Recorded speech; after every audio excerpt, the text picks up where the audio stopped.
Всем привет! Біздің үйде бүгін евроремонт. Әдеттегідей балалардың қол жететін жерлері бәрі жыртып тастаған, одан қалса көгерген, сарғарған, әйтеуір бір жыртылып көзіме түсіп жүреді. Әбден бүгін осы клейті әкеліп қой жабыстырайын дедім. Бұрында кішкентай кезімізде мама папамыз осылай үйде өздері обой жабыстырған кезде көргеніміз білгеніміз бар еді. Соны көргенімізді жасайық деп, сол көргеніміз сол жерде көмектескеніміз қазір іске асып жатыр десем болады.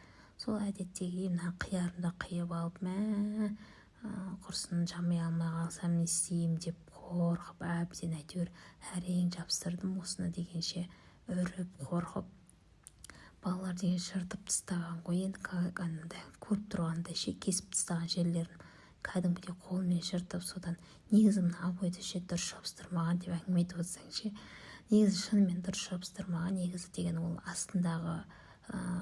астындағы несі дейді, избейіз ба бірдеңесі, әйтеуір анауысы көтеріліп кетеді да, сосын обойда көтеріліп кетеді ғой.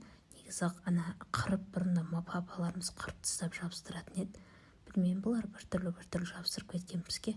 Әшейін жабыстырып бере салған. Негізі 2 жыл болады бұл времянканың ремонт жасағанына. Четка жоқ, амал жоқтан қолыма перчатка киіп алып, перчатканың көмегімен осылай жабыстырып шықтым. Ортанында бәрін жыртылып кеткен ғой, әйтеуір үйтіп жабыстырдым. Осыны 3 сағат істедім ғой, құрсын ана жерін түзеу керек, мына жерін түзеу керек, обоймен сай келу керек деп. Осылай әйтеуір жабыстырып шықтым. Бірақ ойымдағыдай шықты, бәрі әдемі болып жабыстырып тұрды. Осылай жабыстырып қойдым, әп-әдемі қылып. Сосын ортаны да осылай жабыстырып қойдым, бірақ астарын қалдырып қойдым. Кеуіп кеткеннен кейін қиып тастаймын. Солай менің евроремонтым аяқталды. Всем пока!